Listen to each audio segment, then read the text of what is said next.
Senang sekali hari ini kita bisa beribadah kembali bersama-sama. Adik-adik udah siap? Wow, udah pada kelihatan cakep-cakep, cantik-cantik nih semuanya. Yuk, sebelum kita mulai, kita mau berdoa terlebih dahulu ya. Kita tutup matanya, lipat tangannya, kita mau berdoa. Tuhan Yesus, selamat pagi. Kami bersyukur kalau pada hari ini kami masih diberikan kesempatan untuk beribadah bersama-sama. Kami bersyukur Tuhan, walaupun kami tidak bertemu secara tatap muka, tetapi Engkau tetap mempersatukan kami.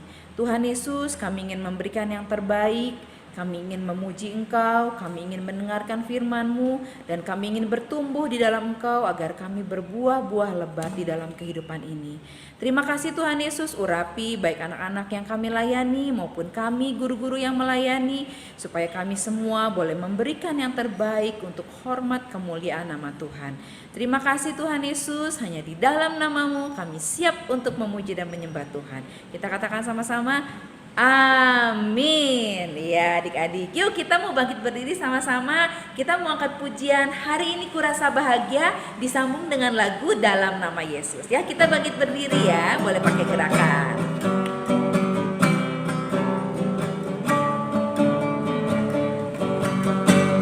Hari ini kurasa bahagia berkumpul bersama saudara seiman. Katakan, Tuhan Yesus telah satukan kita tanpa memandang di antara kita. Hari ini kurasa bahagia. Hari ini kurasa bahagia berkumpul bersama saudara seiman. Katakan, Tuhan Yesus, Tuhan Yesus telah satukan kita tanpa memandang di antara kita. Bergandengan tangan, bergandengan tangan dalam kasih, dalam satu hati, berjalan dalam terang kasih Tuhan. Kau saudaraku, tunjuk kau sahabatku, tiada yang dapat memisahkan kita. Kau saudaraku, kau sahabatku, tiada yang dapat memisahkan kita. Dalam nama Yesus, dalam nama Yesus, dalam nama Yesus ada kemenangan. Dalam nama Yesus, dalam nama Yesus iblis dikalahkan. Oh yes, dalam nama Tuhan Yesus siapa dapat melawan? Dalam nama Tuhan Yesus ada kemenangan. Dalam nama Yesus, dalam nama Yesus, dalam nama Yesus ada kemenangan. Dalam nama Yesus, dalam nama Yesus iblis dikalahkan. Oh yes, dalam nama Tuhan Yesus siapa dapat melawan? Dalam nama Tuhan Yesus ada kemenangan, ada kemenangan, ada kemenangan, ada kemenangan, ada kemenangan. Haleluya. Adik-adik, kalau kita bersama dengan Tuhan, walaupun kita berada di kapal yang di tengah badai, tapi kita percaya Tuhan akan senantiasa menyertai kita dan kita bisa mengatasinya. Kita mau angkat pujian ini, With Christ in the Vessel.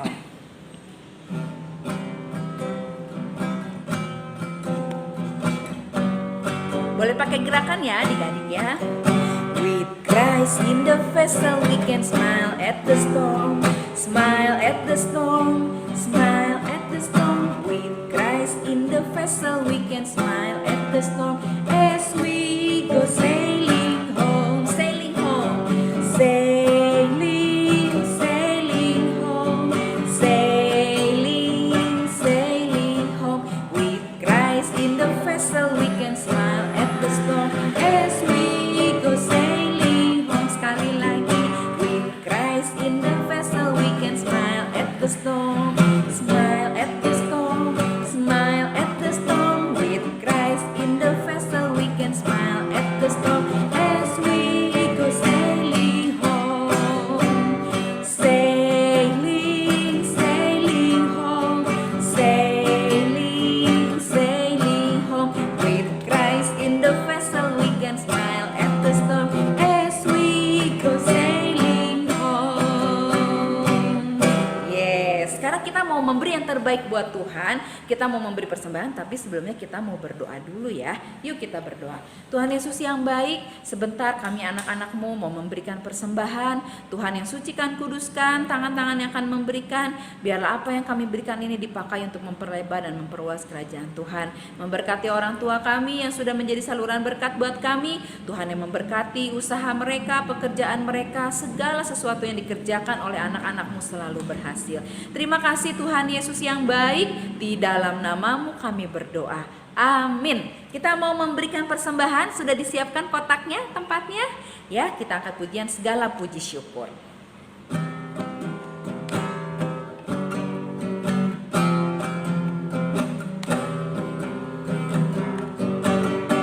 Segala puji syukur hanya bagi-Mu Tuhan, sebab Kau yang layak dipuja.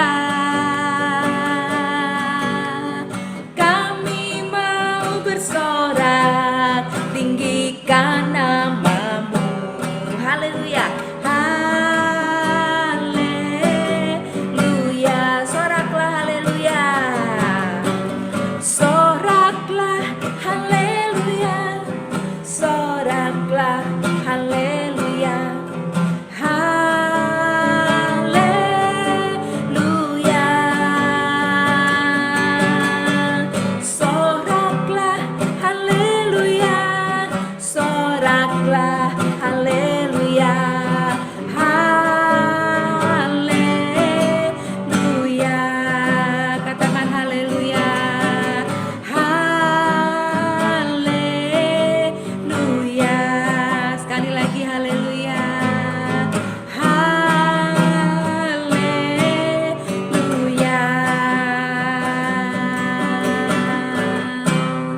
Adik-adik, sekarang kita mau mendengarkan firman Tuhan.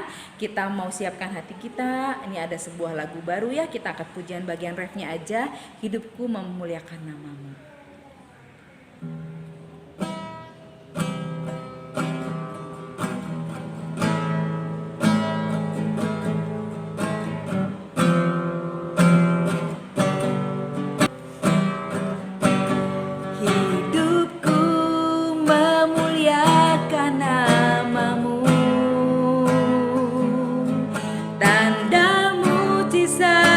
Sertai tiap langkahku, Kau bersamaku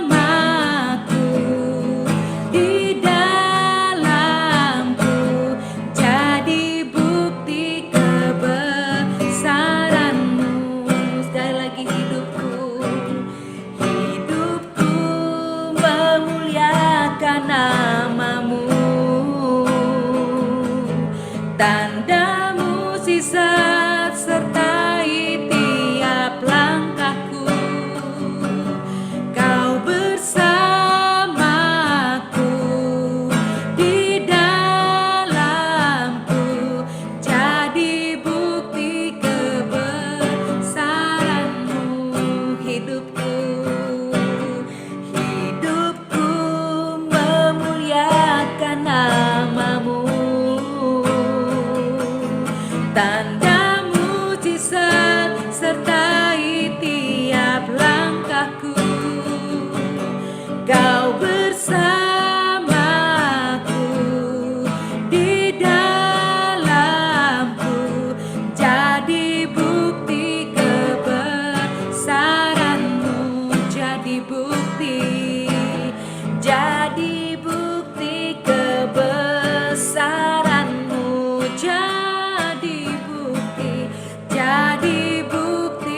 mendengarkan firman Tuhan. Tuhan Yesus memberkati.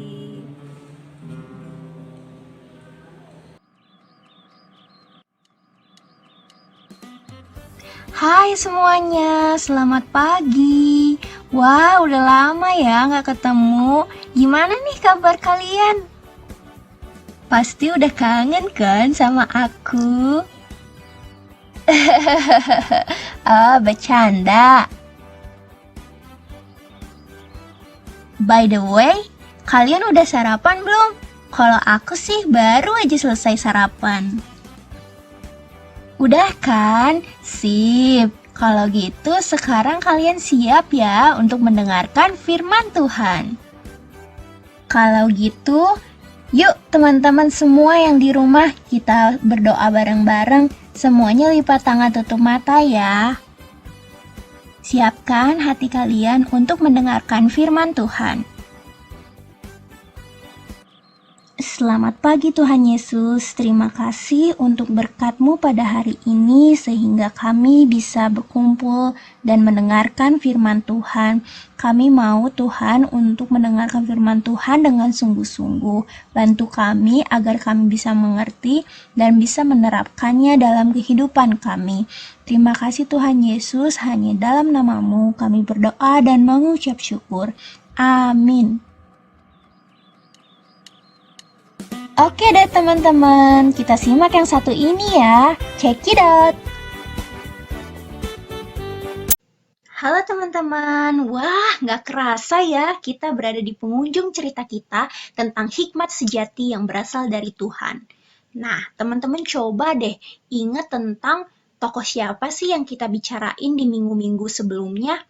Nah, ceritanya ada di Perjanjian Lama loh, di 1 Raja-Raja pasal yang ketiga. Nah, siapa ya? Coba kita cek di slide selanjutnya yuk. Nah, ini dia teman-teman. Kalian benar ya tentang Raja Salomo. Nah, teman-teman, Raja Salomo ini sangat terkenal akan hikmatnya. Hikmatnya dalam memecahkan suatu masalah. Jadi, Raja Salomo ini paling keren deh dalam memecahkan masalah. Wah, hebat banget ya dia. Coba kita lihat di gambar yang satu ini. Wah, sangat kelihatan ya aura kerajaannya, aura kebangsaannya penuh dengan hikmat. Orang zaman dulu sangat segan sama Raja Salomo ini. Karena Raja Salomo ini paling hebat nih teman-teman dalam memecahkan masalah. Nah, tapi teman-teman sebelumnya tahu nggak sih nama orang tua atau bapaknya dari Salomo ini siapa ya? Ada yang tahu nggak? Nah, teman-teman di sini ada gambar ya, di sini ada raksasa dan seorang yang kecil lagi berperang. Dia sedang melempar apa ini teman-teman? Ada batu di sini. Wah, kalian ingat kan ceritanya tentang ini siapa namanya? Goliat. Dan yang kecil ini namanya siapa? Ini namanya Raja Daud. Nah, teman-teman, Raja Daud inilah yang menjadi ayah dari Raja Salomo, teman-teman ya. Nah, waktu dulu Raja Daud ini pernah menang, dia melawan raksasa dan akhirnya dia menjadi raja dari bangsa Israel. Nah, gitu teman-teman. Nah, tapi seiring waktu Raja Daud pun semakin tua teman-teman dan dia akhirnya udah mulai sekarat nih. Akhirnya dia harus mencari siapa ya pengganti dari raja bangsa Israel ini. Akhirnya dia ngomonglah sama anaknya ini yaitu Salomo. Salomo kata Raja Daud, kamu harus menjadi penggantiku untuk memerintah bangsa Israel. Lah, gimana ya ekspresinya Raja Salomo? Tapi Kak, kenapa kelihatannya kok sedih? Iya teman-teman, Raja Salomo ini, dia merasa, aduh kayaknya dia nggak bisa deh untuk memerintah bangsa sebesar ini. Dia bangsa Israel ini nih cukup besar ya teman-teman. Dan Raja Salomo ini merasa, aduh ini kayaknya kalau aku ngerjain sendiri kayaknya aku nggak bisa ya katanya. Terus kata Raja Daud, gak apa-apa, kamu harus percaya sama Tuhan dan harus mengikuti Tuhan dengan sungguh-sungguh, dengan sepenuh hati dan sepenuh jiwa, maka Tuhan sendiri akan membantu Raja Salomo untuk memerintah bangsa Israel. Kata Raja Daud kayak gitu. Itulah nasihat Raja Daud kepada anaknya Raja Salomo. Akhirnya dari situ Raja Salomo pun memberanikan diri. Dia menguatkan dirinya. Dia bilang, kalau aku tetap tunduk sama Tuhan, dia akan membuat aku berhasil asal aku mau hidup sesuai dengan aturannya Tuhan. Nah, begitulah kata Raja Salomo, teman-teman. Nah, dari situlah mulai deh Raja Salomo memerintah bangsa Israel. Nah, tapi dari situ juga teman-teman, akhirnya Raja Salomo mulai memberikan persembahan kepada Tuhan, yaitu sebesar ada 1.000 korban bakaran nih teman-teman yang akan dipersembahkan kepada Tuhan. Kalau zaman dahulu gitu ya teman-teman, masih zaman perjanjian lama, kalau kalian mau memberi korban kepada Tuhan itu biasanya korban hewan gitu. Kalau nggak sapi, ada domba, ada macam-macam, ada burung. Nah gitu kalau zaman dahulu ya teman-teman. Nah akhirnya dia memberikan korban persembahan kepada Tuhan. Nah dari situ setelah pemberian korban itu akhirnya Tuhan datang kepada mimpinya Raja Salomo. Dia bilang, Raja Salomo, apa yang ingin kamu minta? Terus Raja Salomo ini mengeluh, Tuhan, aku ini masih muda Tuhan. Aku tuh cuman taunya sedikit tentang menjadi seorang pemimpin itu. Aku takut nih kalau misalnya memimpin bangsa sebesar ini. Dulu Raja Salomo tuh kayak gitu ya teman-teman. Dia juga merasa minder. Tapi Tuhan bilang, ya udah, apa yang kamu inginkan? Dia tanya. Tuhan tanya kepada Raja Salomo. Terus Raja Salomo bilang, aku ingin hikmat Tuhan, gitu katanya. Yang diminta dari Raja Salomo itu hikmat ya teman-teman. Nah, karena dia tahu kalau dia nggak bisa menjalankan pemerintahan bangsanya sendiri teman-teman. Makanya dia minta hikmat dari Tuhan. Nah, terus di sini ceritanya si Gismo ini nanya, padahal kan kamu enak nih udah ditanya Tuhan, kamu mau minta apa? Padahal kalau ditanya mau minta apa, bisa minta uang kek, atau minta rumah kek, atau minta umur yang panjang, atau minta jadi lebih ganteng, jadi lebih kaya, macam-macam ya teman-teman. Kalau teman-teman sendiri di rumah, kalau dikasih kesempatan sama Tuhan ditanya, kamu mau minta apa? Kira-kira teman-teman jawabnya apa? Nah, kalau Raja Salomo, dia mintanya hikmat daripada Tuhan. Dia melupakan yang namanya kekayaan. Nggak penting kekayaan itu segalanya. Yang bersifat materi itu nggak penting. Yang penting itu adalah hikmat. Karena dalam memerintah, hikmat itu sangat penting teman-teman untuk memecahkan berbagai masalah kehidupan. Begitu teman-teman. Nah, teman-teman, kita lanjut ya kisahnya tentang Raja Salomo. Nah, suatu ketika ada 2 orang ibu nih, dia datang menghadap Raja Salomo. Nah, dikisahkan di sini, ibu ini dengan ibu yang ini sedang memperebutkan seorang anak yang masih hidup, bayi yang di sini yang kalian bisa lihat di sini. Nah, terus si ibu yang pertama bilang kayak gini, ibu ini dan saya, mereka berdua ini tinggalnya serumah ya teman-teman, dan mereka itu nggak ada orang lain selain mereka berdua.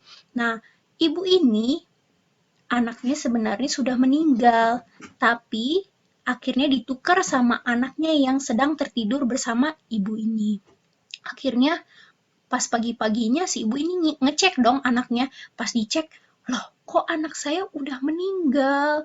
Tapi waktu dicek lagi, ini bukan anak saya, kata ibu yang satu ini. Terus yang ibu satunya lagi, dia ngelawan juga.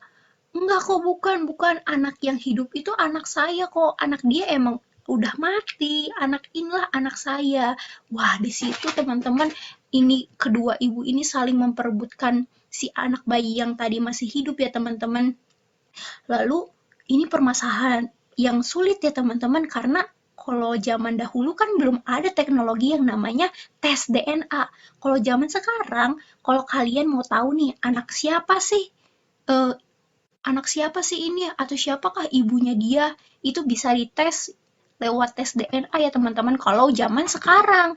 Tapi kalau zaman dahulu itu belum ada teknologi seperti itu. Ini merupakan masalah yang rumit teman-teman. Ini kita nggak bisa langsung menuduh, oh ini kayaknya ibu yang benar ini. Kita harus perlu bukti yang luar biasa, harus punya bukti yang benar. Nah, akhirnya dari permasalahan itu satu-satunya jalan adalah Raja Salomo meminta hikmat dari Tuhan. Tuhan, berikanlah aku hikmat. Akhirnya Tuhan memberikan hikmatnya kepada Raja Salomo. Dia menurunkan hikmatnya. Nah, dari situ kalian tahu, masih ingat nggak apa yang dilakukan Raja Salomo? Ini luar biasa ya teman-teman. Dia bilang, seseorang datang ke sini, bawakan aku pedang, kata kata Raja Salomo. Wah, di situ teman-teman, semuanya langsung pada gelisah. Aduh, ini mau diapain, mau diapain. Nah, ada seorang prajurit akhirnya benar-benar dibawa pedangnya. Terus kata Raja Salomo, udah mendingan daripada ribut-ribut gini, bayinya dibelah dua aja. Waduh, teman-teman coba bayangin kalian kalau di situ, kalian pasti panik juga kan. Nah, apalagi si ibu ini bilang, aduh ini jangan bunuh bayi itu, jangan bunuh bayi saya, kata ibu yang ini ya teman-teman. Dia sampai saking saking paniknya ya teman-teman, dia akhirnya tersungkur di depan Raja Salomo. Dia bilang, ya tuanku, jangan bunuh bayi itu, nggak apa-apa dikasih aja ke ibu yang satu itu, tapi jangan bunuh bayiku, kata kata ibu itu sampai menangis-nangis ya teman-teman. Bayangin aja seorang ibu akan melihat bayinya dibunuh, itu kan pasti menderita sekali ya teman-teman. Tapi reaksi yang berbeda dialami sama ibu yang satunya teman-teman. Ibu yang ini bilang, udah nggak apa-apa, mendingan dibelah dua aja si anaknya supaya dua-duanya nggak dapet anak, masing-masing nggak dapat anaknya gitu. Dia bilang kayak gitu kata si ibunya. Nah dari situ Raja Salomo dengan hikmatnya Tuhan, dia tahu. Akhirnya dia memerintahkan prajuritnya, jangan bunuh anak itu, dan berikan anak itu kepada ibu yang menginginkan anak itu untuk hidup. Karena Raja Salomo tahu seorang ibu itu nggak akan mungkin rela untuk membunuh anaknya sendiri, teman-teman. Nah, dari situ akhirnya si bayi itu pun diberikan kepada ibu yang sesungguhnya, ibu yang benar. Wah, hebat banget ya teman-teman cerita dari Raja Salomo ini. Kalian bisa melihat cara Raja Salomo mau menyelesaikan masalahnya. Kalau kakak menjadi raja pada saat itu, kakak bingung sih untuk memilih mana nih ibu yang benar, ibu yang salah. Tapi karena hikmat dari Tuhan, akhirnya Raja Salomo bisa menemukan ibu dari bayi ini ya teman-teman. Nah dari cerita tersebut akhirnya Raja Salomo ini mulai terkenal dengan hikmatnya, dengan caranya menyelesaikan masalah teman-teman. Wah keren banget ya. Nah, teman-teman, sekarang kita mau baca nih salah satu ayat super kebenaran kita. Diambil dari Amsal 3 ayat 5 sampai 6. Ayo, kita baca bareng-bareng ya. 1, 2, 3. Percayalah kepada Tuhan dengan segenap hatimu, dan janganlah bersandar kepada pengertianmu sendiri. Akuilah dia dalam segala lakumu, maka ia akan meluruskan jalanmu. Nah, teman-teman, kalau kita lihat dari ayat ini, kita diperintahkan kalau kita nggak boleh bersandar kepada pengertianmu sendiri. Berarti artinya kepintaran kalian itu bukan berasal dari diri kamu sendiri, tapi kamu harus memintanya dari Tuhan. Karena apa? Akuilah dia dalam segala lakumu, maka ia akan meluruskan jalanmu.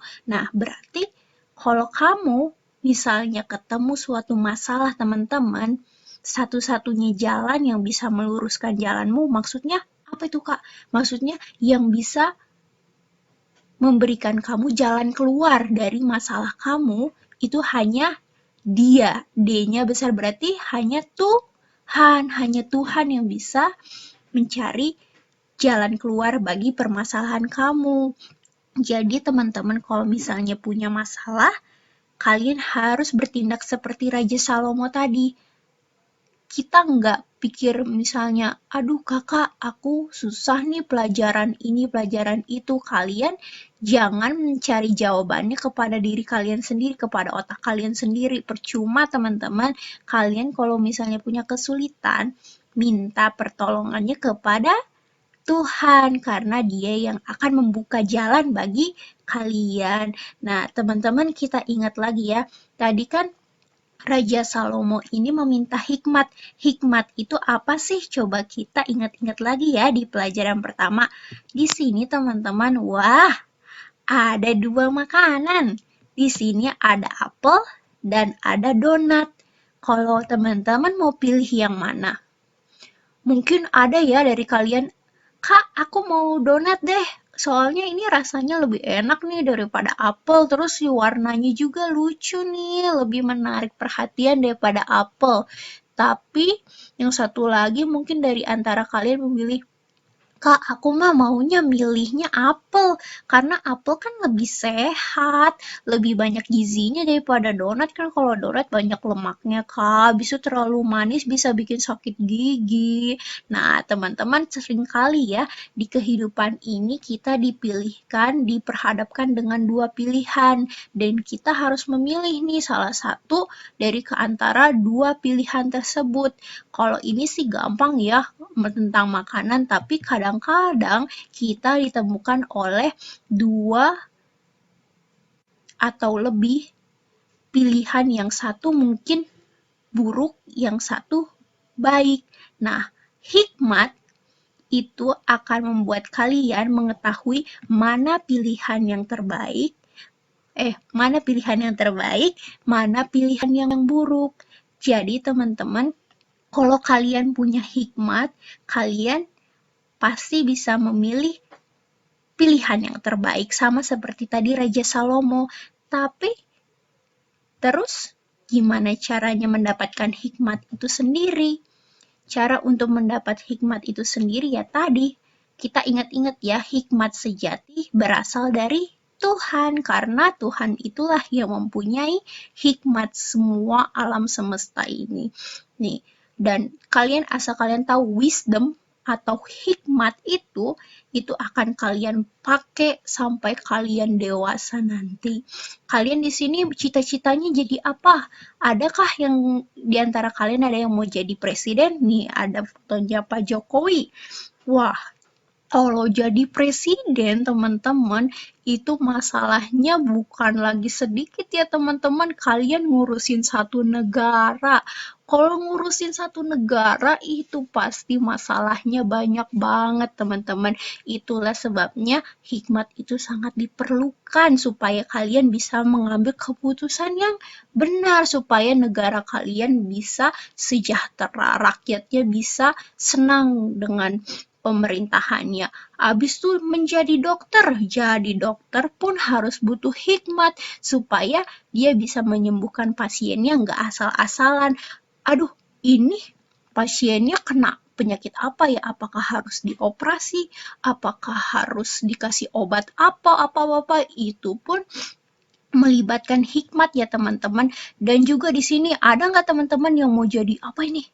Jadi hakim. Wah, ini ada salah satu cewek nih, dia menjadi hakim. Luar biasa ya, hakim itu nggak mudah ya teman-teman, karena kalian harus memilih nih, apakah orang ini bersalah atau tidak.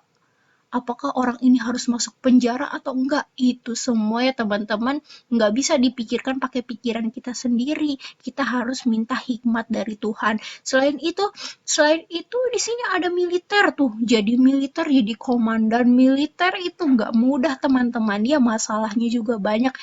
Misalnya kita nggak boleh nih salah nyerang pasukan, harus menyusun strategi yang benar. Itu semua yang kita lakukan di dunia ini ya teman-teman, apalagi nanti kalian sudah beranjak dewasa, kalian itu nggak akan lepas ya dari yang namanya hikmat. Jadi hikmat itu penting banget teman-teman, kalian harus meminta hikmat dari Tuhan karena Tuhan ya mempunyai hikmat tersebut ya teman-teman. Jadi mulai sekarang teman-teman kalau kalian punya kesulitan, punya masalah, jangan lari kemana-mana, jangan nanya-nanya kemana-mana. Yang ada nanti dapat pilihannya, ngambil pilihan yang salah. Jadi kalau mau mendapatkan pilihan yang benar, jalan yang benar, satu-satunya adalah dari Tuhan Yesus sendiri. Kita kalau ada masalah, tanya dengan cara berdoa, maka Tuhan akan mencarikan dan membuka jalan kepadamu. Tuhan Yesus sendiri bilang, carilah dahulu kerajaan Allah dan kebenarannya, maka semuanya itu akan ditambahkan kepadamu. Gitu ya teman-teman.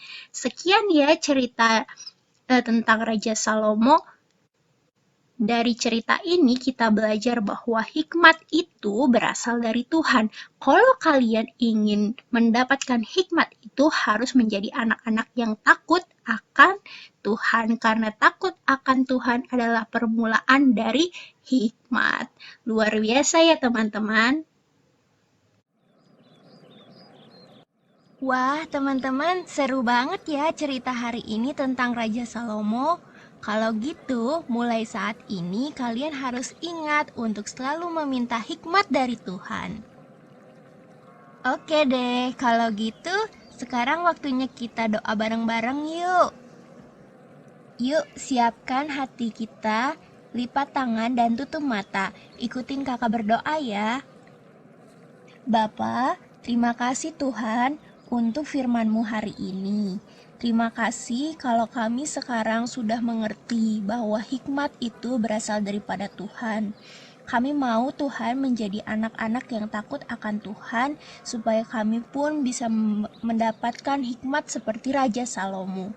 Terima kasih Tuhan, kalau sebentar kami akan melakukan aktivitas kami masing-masing.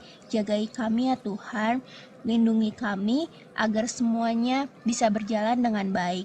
Terima kasih Tuhan Yesus, hanya di dalam nama-Mu kami berdoa dan mengucap syukur. Amin. Oke deh teman-teman, pertemuan hari ini cukup sampai sini dulu ya. Tapi jangan bersedih, nanti kita ketemu lagi kok di lain waktu. By the way, aku mau senam dulu ya teman-teman. Gak jauh-jauh kok, cuman di rumah aja. Teman-teman di rumah juga harus tetap jaga kesehatan ya. Jangan lupa kalau mau keluar tetap pakai masker, oke? See you next time ya. Tuhan Yesus memberkati. Happy Sunday.